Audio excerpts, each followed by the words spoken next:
problema. ¿Qué es eso? Remover los tanques.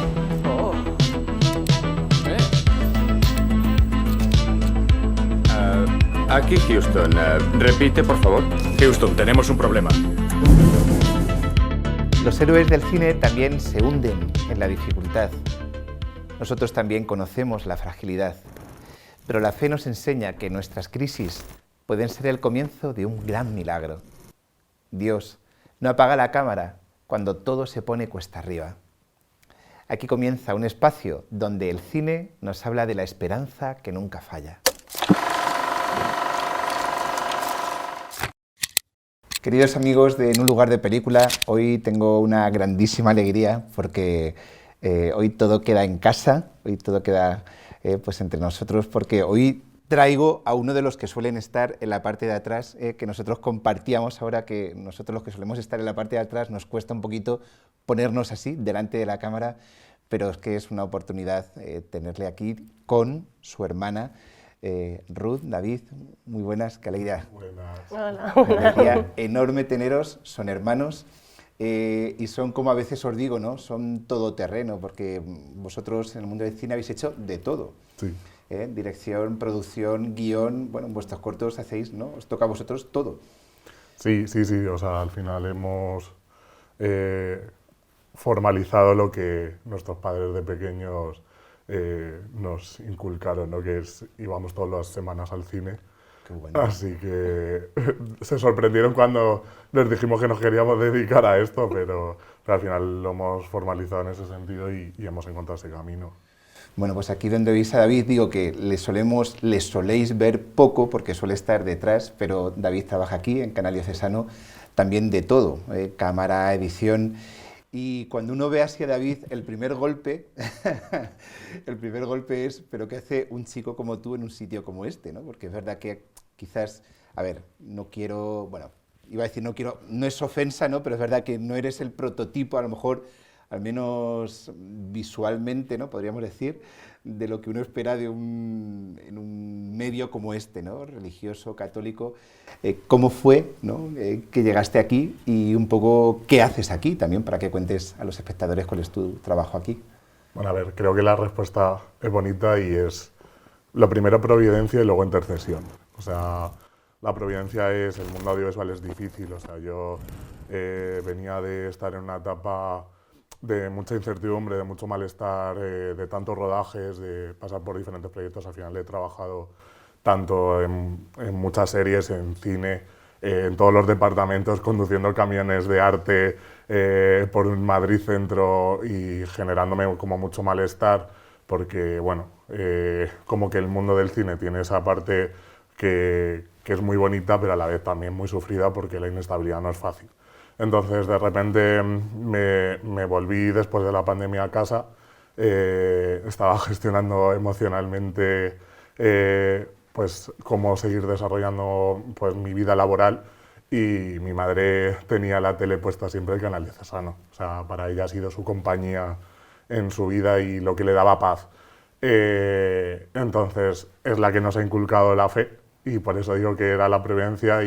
Y pues llegó la llamada de cubrir primero una baja de aquí en la casa de cámara, y pues a partir de ahí, pues descubriendo lo que es la familia de Radio Televisión Diocesana, pues surgió que justo va a hacer un año, el domingo de Gaudete, mi madre se fue al cielo, y bueno, pues ahí es donde yo me refiero que fue intercesión, porque el día 1 de enero yo me estaba incorporando en esta casa de fijo, y me conecta muchísimo con algo que me ha ligado mucho a mi madre, que es tan importante, y por eso digo que es intercesión. O sea, porque al final en todos los proyectos que hemos hecho hemos tenido mucha fuerza a la hora de ponernos en oración al empezar el proyecto, al ver cómo los sís, los nos de cada proyecto, pues hemos tenido la oración fuerte, y tenemos ahí como muchos ángeles de la guarda cuidándonos. A nuestros abuelos también los hemos tenido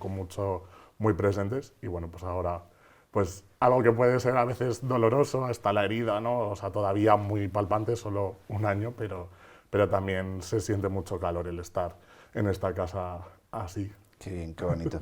Oye, Ruth, ¿y cómo es esto de trabajar juntos? Iba a decir juntos como hermanos. Con la canción. ¿Cómo es esto de trabajar juntos y qué os aporta esta relación a vuestro trabajo común? Pues al final la familia es nuestro pilar, lo que nos han transmitido nuestros padres, y bueno, desde mi madre nos ha contado desde pequeños esos cuentos, esas fábulas, y ella también escribía poesía, mi padre también escribía teatro, o sea, nos han llevado siempre mucho al cine, a los museos, entonces, claro, al final nos lo han transmitido en casa, y bueno, pues qué mejor que cuando unimos los caminos, trabajar con tu hermano, o sea, y para mí es unir fuerzas, de hecho es sobre todo una gran ventaja, más que un desafío entre nosotros, porque bueno, eso ya hemos ido trabajando los conflictos, que eso siempre van a surgir, pero es muy positivo trabajar esos conflictos, y más son los desafíos, más que los de fuera, que estamos los dos unidos, pues eso, de encontrar proyectos, de ver qué hacer, más que un desafío entre nosotros. Entonces, pues muy contentos de esa unión, y no concebimos nuestros proyectos separados, o sea, por ahora nuestra unión es ir siguiendo juntos. Oye, una pregunta así concreta y práctica. Cuando trabajáis juntos, ¿cada uno tenéis una parcela o hacéis juntos todo, guión, edición? Yo vengo de la producción, David más del arte. Sí, claro, dominamos cada uno nuestro campo, pero al final estamos unidos, porque tanto David me tira para que pues yo me meta más en el guión y en la dirección, y que no esté yo tanto en la producción y quitar esa parcela, pero no, o sea, intentamos los dos estar en todo, por eso, unirnos y tener el proyecto atado bien. Oye, qué importante lo que habéis dicho de los padres. Es que, o sea, me hace gracia cuando a veces los padres ahora se quejan, ¿no?, de que mi hijo no le gusta leer, mi hijo no... Claro, pero si tú desde pequeñito las estás poniendo con una videoconsola, pues no hace otra cosa que jugar. Claro. Yo recordaba eso, yo en mi casa, mi madre también nos llevaba todas las semanas a la biblioteca, ahí al miradero, y entonces, claro, pues hemos cogido una afición grande a la lectura. O sea, qué importante es, ¿verdad?, la labor de los padres. Sí. No, además, bueno, o sea, creo que es eso que ya le ha contado Runo, el buenas noches, o sea, Ruth y yo de pequeños dormíamos en la misma habitación, entonces Ruth se tenía que tragar la fábula de turno que era Ricitos de Oro todas las noches, porque yo soy de repetición y de de ver lo mismo, de volver a repetir, y bueno, creo que eso también luego se ha formalizado en que llevamos contando historias desde pequeños, porque nuestros juegos han sido juntos. Ruth es la mayor y entonces ha ido dominando, pues jugábamos con Barbie. Pero dominaba esos juegos porque, pues eso, con las Barbies, con los Playmobil, al final llevamos contando historias desde antes de saberlo, o sea, porque al final ha sido nuestro juego siempre, incluso, pues eso, al final Ruth me disfrazaba y creaba el universo, y luego ya, pues, yo le daba la magia de construirlo, y yo creo que es lo que seguimos ahora llevando al rodaje, ¿no? Y es verdad que luego de cara al equipo sí que separamos mucho los roles, o sea, para que ellos tengan claro a quién tienen que dirigirse y tal, pero bueno, en ese sentido, lo que sí que nos gusta trasladar es a la pregunta que nos hacías, ¿no?, de los padres nos han trasladado, mi casa ha sido una casa abierta, y ha sido una casa de acogida y de calor, entonces eso nos gusta trasladar al rodaje, y ha sido siempre una cosa muy especial que nos han transmitido al final siempre del rodaje el equipo y los actores, que para ellos han sido como experiencias muy, muy especiales el que seamos tan familiares y que se lo transmitamos, porque un rodaje es muy frenético, tiene mucho estrés, tiene mucho de nervios, y puede fallarte los egos, el enfadarte, y eso siempre es algo que pues, hemos tenido muy presente de pues, lo que nos han transmitido en casa, queremos darlo en el trabajo también, entonces creo que eso no seríamos de otra forma sin esas raíces, ¿no?, ese pilar que nos han construido en nuestro corazón. Y habéis hablado un poco de esta labor, podríamos decir, como adintra, ¿no?, de un rodaje, de lo que vivís, de lo que intentáis transmitir a vuestros compañeros, tal. Pero ¿y hacia afuera qué os gustaría transmitir o qué semilla os gustaría dejar en el público que vea vuestro trabajo? A ver, yo creo que que nos gusta transmitir las preguntas que nosotros nos hacemos. O sea, al final contamos historias porque Ruth y yo estamos constantemente cuestionándonos cosas, ¿no? Y eso es algo que nos gusta trasladar, ¿no? El hacer preguntas, y luego también nos gusta mucho trasladar el mensaje de esperanza, ¿no? Lo hablábamos, que al final queremos hacer fábulas que, aunque tengan su parte de dolor, también te dé un aspiro como el Evangelio, ¿no? de la esperanza, ¿no? Y eso yo creo que poco a poco, o sea, claro, vamos haciendo ese ejercicio de recibir que la gente se lleva eso. O sea, y también nos gusta que cada espectador que ve nuestros proyectos se lleve su propia experiencia. O sea, no nos gusta dar respuestas de no, lo hemos hecho por esto, lo hemos hecho por aquí. O sea, al final siempre estamos en ese constante cuestión, ¿no? O sea, cuestionarnos nosotros mismos y que trascienda las historias que contamos. Habéis hablado de eso, ¿no? De esperanza, de valores. Es cierto, yo también lo que he visto de vuestro trabajo, es cierto que no es un cine explícitamente religioso, no contáis la vida de un santo, no contáis, ¿no? Pero sí es cierto que tenéis ese toque, ¿no? Ese fondo de los valores del Evangelio. Entonces, quería preguntaros si por un lado esto es intencionado, o sea, vosotros queréis transmitir esto a través de vuestro cine, y luego también, ¿qué pensáis, si pensáis que este es un buen momento para hablar de la fe a través del cine? Pues al final es que no podemos, tenemos fe, entonces nuestros proyectos siempre van a ir con esa fe, independientemente que no hable directamente, que no quita que el día de mañana pues, hagamos a lo mejor una película de algún santo o alguna cosa más concreta. Entonces, claro, es que va intrínseco en nosotros que no podemos separar nuestra fe y nuestra esperanza y nuestra caridad en cada proyecto que vamos a hacer. Y bueno, pues yo creo que hoy, y mejor que hoy y en todo momento, yo creo que es bueno hablar siempre de fe y a la sociedad y en lo que vivimos. Entonces, no sé, eso es lo bonito, ¿no? Vivir la fe y compartirla. Qué bien. Y por último, qué pena, tenemos que terminar. ¿Qué tenéis entre manos? Ahora que tenéis entre manos.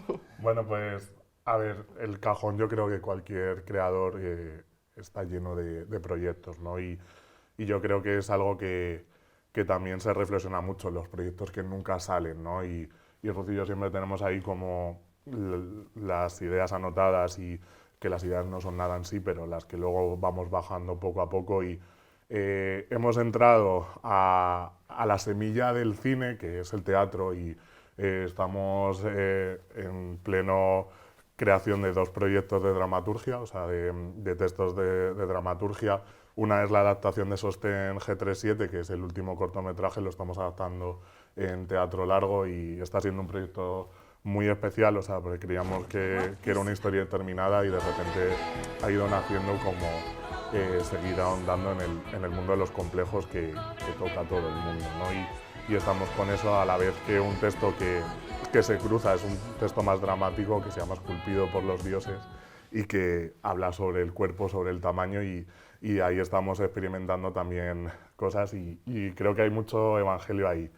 Y luego, a ver, o sea, sabemos que vamos a volver al cine, porque al final nos encanta estar detrás de la cámara, el crear el lenguaje audiovisual, y bueno, tenemos un corto bastante pequeñito que nos encantaría rodar más antes que tarde, y que además pues es centro de nuestra ciudad, porque el título le vamos a dejar es Corpus, o sea que lo hemos emplazado en una de las grandes fiestas de Toledo, y todo lo que se cuenta pues posiblemente es lo que ahora nos cuestionamos Ruth y yo, que pues es vivir el duelo, ¿no? Y la pérdida de un ser querido, y estamos pues también canalizando desde ahí las historias. Y a ver, Ruth y yo siempre hemos dicho, yo creo que hemos soñado siempre muy grande. Cada vez que te vas haciendo más mayor, los sueños se van bajando por la propia proceso de vida, ¿no? Y creo que el sueño de llegar alto ahora mismo se ha bajado a que al final de nuestras vidas podamos haber rodado una película. O sea, Luego ya si viene una trayectoria de cineastas, pues ojalá, ¿no? Pero sí que está como objetivo de vida el tener rodado una película de ello. Y bueno, creemos que hemos encontrado lo que nos gustaría que fuera la primera película y si es la única, pues la única, pero sí que sabemos que estamos ahí. Entonces es verdad que como estamos con el proceso de dramaturgia que nos está dando mucha formación y mucha fuerza, pues yo creo que eso también nos hace tener despierto ese hambre, ¿no? Y esas ganas de seguir cuestionándonos y seguir contando historias.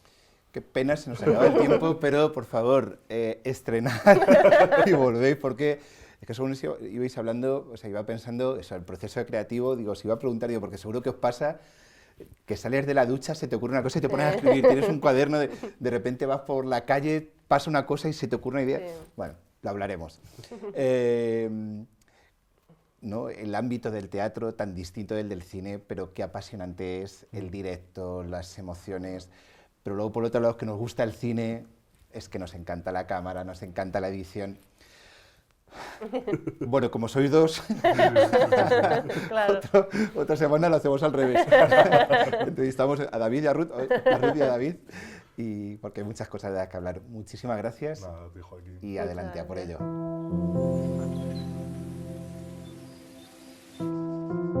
Buenos días. Mi nombre es Esther y voy a ser vuestra tutora este año. Esta tarde a las 6 en la plaza, ¿no? Son los equipos. Soy Pablo, el profesor de educación física. A portarse bien en el cole, ¿eh? Sí. ¡Milagritos! ¡Vente para acá!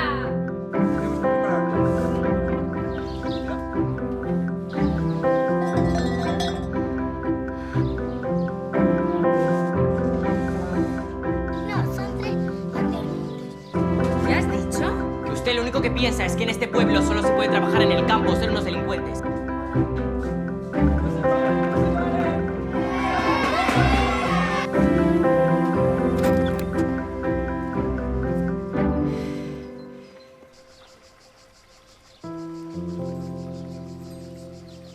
¡La llave maestra!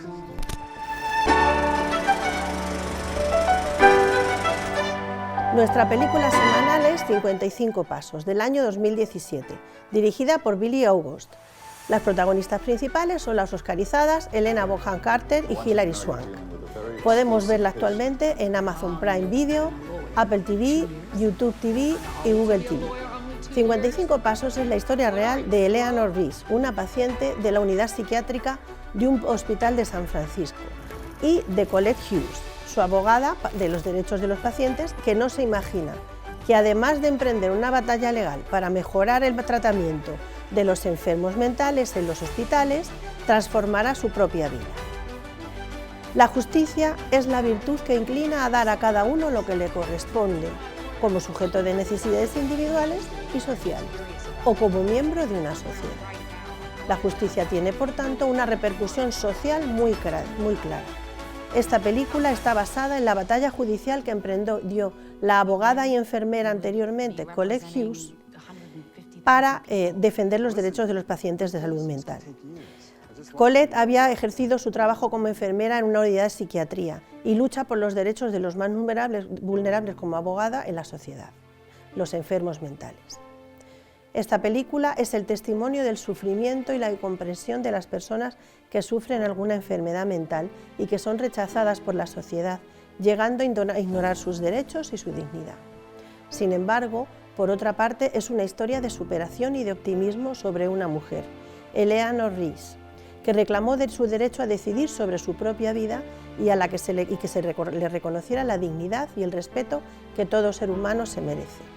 Eleanor era una niña como cualquier otra, hasta que una enfermedad causó graves daños en su cerebro y le hizo padecer durante toda su vida de epilepsia y esquizofrenia. La medicación provocó en ella graves secuelas físicas que le impedían llevar una vida normal. Sus riñones estaban muy afectados, tenía problemas de movilidad por la hinchazón en las piernas y problemas en su sistema urinario que le causaban terribles dolores. Debido a su enfermedad mental, era ingresada continuamente en hospitales psiquiátricos y los médicos le suministraban medicamentos que mermaban de una manera considerable sus facultades mentales. Sufría encierros y aislamiento. Sus crisis, sin embargo, no la hacían peligrosa ni para ella ni para los demás. Era consciente de lo que le estaba pasando y pedía ayuda. No se negaba a ser medicada, pero sí pedía que alguien le explicara sobre lo que se le iba a suministrar y que al menos le pidieran el consentimiento como a cualquier enfermo de otro tipo de enfermedad. Esta situación le hace ponerse en contacto con Colette Hughes, una abogada que lucha por los derechos de los pacientes y a la que ella representará a sus conocidos y familiares como mi abogada católica. Eleanor es una mujer muy inteligente, con dificultades para expresarse por la medicación y la enfermedad, pero tiene una memoria prodigiosa y una gran capacidad para tomar conciencia de lo que le ocurre. Es de origen judío, pero en un momento de su vida tiene la oportunidad de conocer a Jesucristo. Desde entonces, Él le dará las fuerzas necesarias para afrontar su enfermedad con paz y dará sentido a su vida. Su ocupación es hacer rosarios, que manda a todas aquellas partes del mundo en las que no se conoce a Dios. Eleanor hace rosarios, pero también los reza. Vemos como María siempre va a ser nuestro camino. Sus amigos son pacientes de las instituciones mentales por las que va pasando y una anciana religiosa que le da su cariño y su apoyo. Al ver esta película, he pensado en las bienaventuranzas, porque Eleanor encarga varias de ellas. Bienaventurados los pobres en el espíritu, porque de ellos es el reino de los cielos. La situación de Eleanor le hace llevar a la práctica la virtud de la sencillez. Bienaventurados los que lloran, porque ellos serán consolados. La enfermedad mental causa mucho sufrimiento, a veces incomprensión e incluso rechazo por parte de los demás. El llanto y el sufrimiento de Eleanor no serán improductivos, porque ella ofrecerá todos sus sufrimientos por el mundo. Bienaventurados los que tienen hambre y sed de justicia, porque ellos serán saciados. Eleanor sabe que si ella gana su caso en los tribunales, podrá ayudar a otros enfermos mentales que estén en su misma situación. Bienaventurados los limpios de corazón, porque ellos verán a Dios. Nuestra protagonista tiene mucho carácter, en algunos momentos puede parecer huraña, pero es una mujer auténtica y sincera, que a pesar de su enfermedad, pensará en los demás y no en sí misma. Respecto al personaje de Colette Hughes, nos habla de aquellas personas que muchas veces son propensas a olvidarse de sí mismas y de su propio cuidado personal, para dedicarse al trabajo sobre todo. En el caso de Colette, su dedicación profesional a sus clientes le llega a descuidar su relación de pareja y su propia vida. De origen católico, ha descuidado su fe y lleva una vida por y para el trabajo. Mantiene una relación de noviazgo con un bondadoso y enamorado médico, pero no llega al compromiso definitivo con él. Conviven de manera esporádica y mantienen una vida cómoda, aunque su novio quiere algo más con ella. La llegada de Eleanor a su vida supondrá una auténtica revolución a todos los niveles. Al final será Eleanor la que cambie su vida. La fe y el ejemplo de su clienta removerá la fe dormida de Colette. De ella destaco, además de su sentido de la justicia, su capacidad para ser sensible al sufrimiento de los demás y su perseverancia. La virtud de la paciencia también. Colette demuestra una paciencia infinita, es capaz de escuchar y atender a Eleanor con una sonrisa y con amabilidad, a pesar de que en muchas ocasiones puede llegar a ser exasperante. Lleva mucho tiempo sin ser escuchada ni tenida en cuenta y cree que ahora es su momento. No veremos en Colette, sin embargo, un mal gesto o una mala cara o una negativa con respecto a Eleanor. El título de la película se refiere a los 55 escalones que tiene que subir Eleanor a la sala del juzgado donde van a valorar su caso. Es una subida durísima por el dolor de sus hinchadas piernas, pero para ella es una manera de hacer oír la voz de los enfermos, de los que sufren el rechazo de la sociedad y para conseguir que de todos ellos el derecho a ser respetados en su dignidad. Recomiendo estar atentos a la escena de la oración de Eleanor y que recordéis el pasaje evangélico de San Mateo, en el que Jesús nos dice que cuanto hagamos a uno de sus hermanos más pequeños, a él se lo haremos. Esta película se puede ver en familia con hijos a partir de 12 años.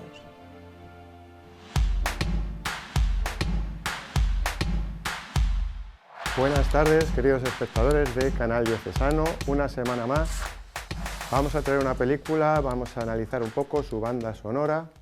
La película es conocida de todos vosotros, Harry Potter, la primera de toda la entrega, Harry Potter y la piedra filosofal. Del compositor de esta banda sonora, John Williams, todo el mundo sabe quién es. Ya trabajamos algo en el primer programa, cuando hablábamos de la banda sonora de Tiburón. Bien, pues en Harry Potter vamos a ver cómo trabaja con un montón de temas musicales que asocia a personajes, situaciones, paisajes, todo tipo de realidades. Pero vamos a centrarnos en las melodías que intentan expresar magia. Y vamos a empezar con lo que llamamos el tema de la magia extraordinaria. Es un tema que el autor presenta hasta en 11 ocasiones en los 10 primeros minutos de metraje, para convencernos de que lo que estamos viendo es magia y es extraordinario. Tenemos en pantalla la partitura, vamos a ver cómo suena, todo el mundo la reconoce.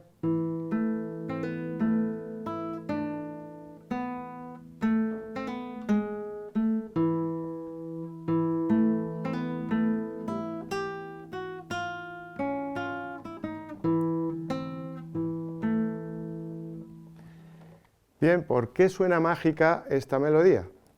Es una melodía en la menor, pero enseguida en la mitad de la partitura empieza a meter notas extrañas a la tonalidad. Eso nos está reflejando un ambiente raro, indescriptible, imprevisible, y es lo que le da a esta melodía un toque mágico. Este sería el tema de la magia extraordinaria, y vamos a ver 3 pequeños cortes del inicio de la película donde aparece en situaciones mágicas. Vemos el corte.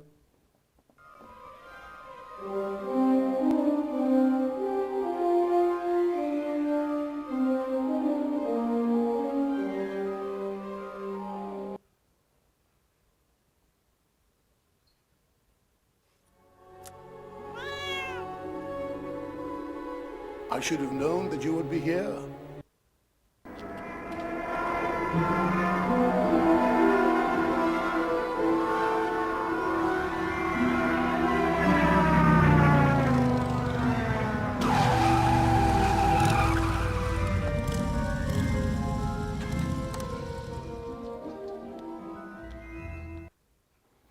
Muy bien, pues hemos escuchado esta melodía que hemos interpretado al principio en 3 escenitas muy cortas. Dumbledore está apagando las farolas con una especie de mando a distancia que tiene mágico, y luego pues en el inicio de la película Hagrid aterriza con una motocicleta, es decir, situaciones de magia. Vamos a ver un segundo tema que es John Williams, y este tema le llamamos la magia peligrosa o inquietante porque se va a ver asociado a situaciones de miedo, dan miedo, producen una inquietud. Esto, ya os lo digo yo, está en tonalidad de si bemol menor. Esta tonalidad tiene 5 bemoles. Cuando un instrumentista se enfrenta a muchos bemoles es difícil. Es decir, esto entraña un peligro y John Williams es consciente. Esto tocarlo pues es difícil, tiene muchos bemoles, sonaría así.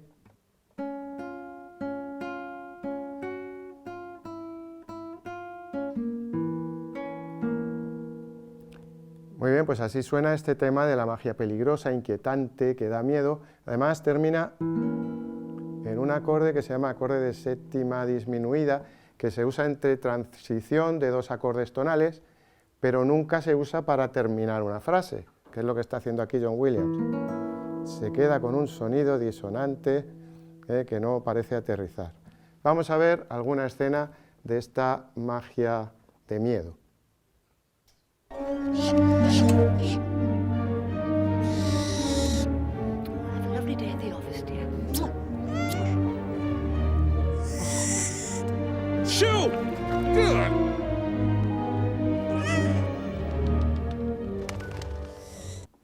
Bien, pues hemos visto que los tíos adoptivos de Harry Potter, después de ver que una lechuza entrega cartas, ven todo su jardín lleno de lechuzas y empiezan a inquietarse, ¿vale? Vamos a ver un tercer tema de la magia que John Williams presenta. En este caso lo va a asociar a situaciones divertidas. La magia no solamente da miedo, sino que va a producir humor. Este tema es el que vemos en pantalla. Es un tema, como vemos, ya en 4x4, con un juego de corcheas mucho más saltarín, de que nos invita pues un poco a la risa, sería.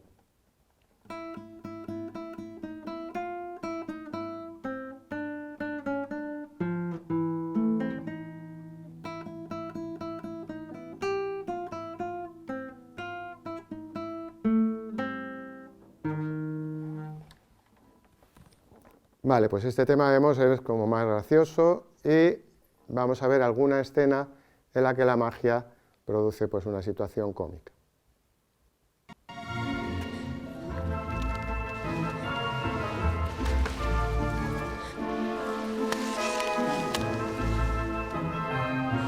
Thanks. Anytime.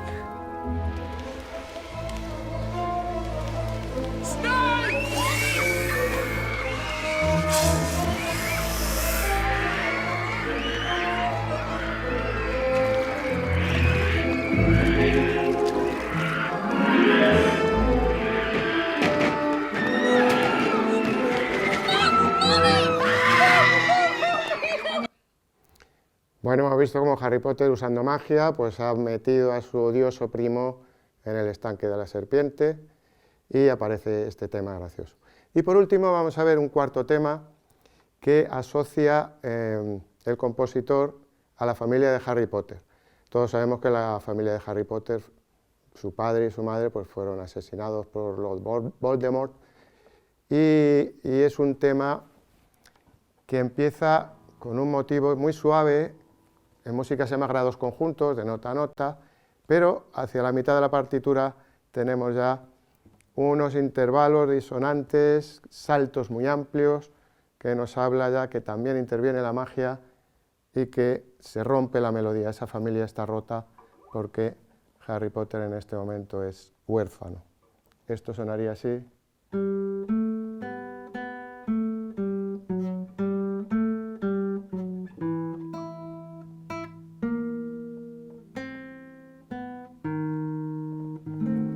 De nuevo ese acorde disonante para terminar. Bien, pues vemos una escena en la que aparece este tema de la familia de Harry Potter.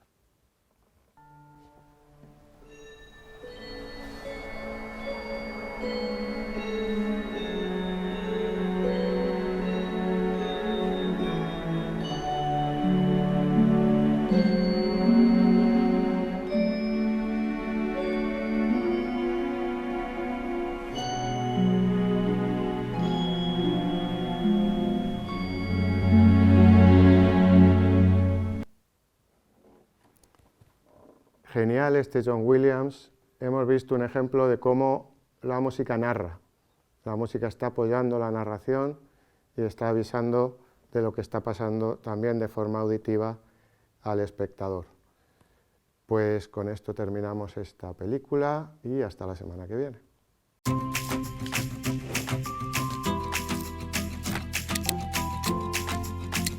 Hoy os propongo una película muy especial para este tiempo de Adviento. No es una película religiosa, pero pocas pelis reflejan tan bien esa luz que nace en medio de la noche. Se trata de La vida es bella, dirigida y protagonizada por Roberto Benigni. La historia se desarrolla en los años más oscuros de Europa, en pleno horror del nazismo. Guido, un padre judío, es deportado a un campo de concentración junto con su hijo pequeño. Podríamos pensar que no hay lugar para la esperanza en una situación así. Sin embargo, Guido decide luchar de la manera más sorprendente, con la alegría. Convierte el dolor en un juego para que su hijo no pierda la inocencia ni la confianza en la vida. Y aquí aparece la primera gran conexión con el Adviento, la luz que no se deja apagar. El Adviento es el tiempo en el que celebramos que la vida viene a nuestras tinieblas, que Jesús nace en un pesebre, pobre y escondido, pero su llegada cambia la historia. En la película, Guido se convierte en un pequeño pesebre viviente, discreto, humilde, casi invisible, pero lleno de una fuerza capaz de transformar la realidad que parece invencible. Cuando todo invita al miedo, él elige la alegría que salva. Meet a real-life Prince Charming. He has met the woman of his dreams, and he'll do everything in his power to sweep her off her feet and carry her away. También vemos otro tema muy propio del Adviento, la esperanza activa.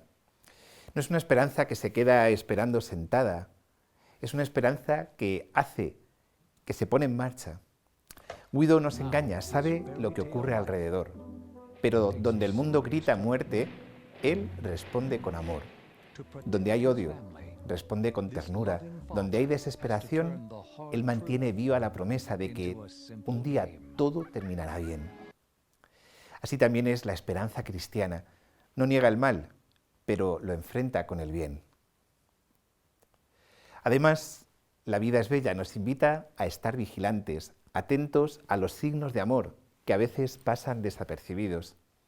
El niño Josué no entiende todo, pero confía en su padre. De la misma manera, el Adviento nos recuerda que también nosotros caminamos hacia una salvación que aún no vemos del todo, pero confiamos, porque conocemos a aquel que nos guía. Hay una frase no explícita, pero muy presente en la película. Estoy contigo, no te abandono.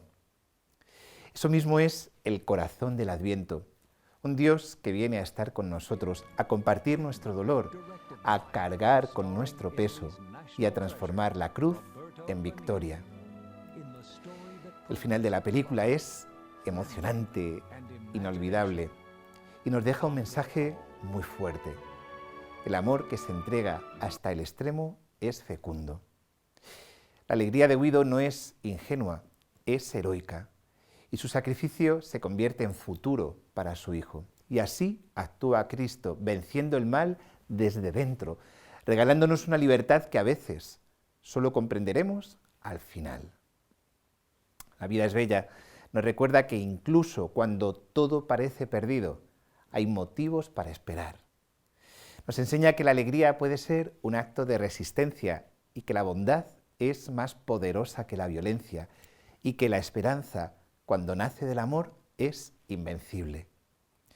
Este Adviento, mientras preparamos el corazón para la llegada de Jesús, pidamos la gracia de mirar la vida como la miraba Guido, con los ojos puestos en la luz que viene, con confianza en medio de la noche y con una alegría que salva.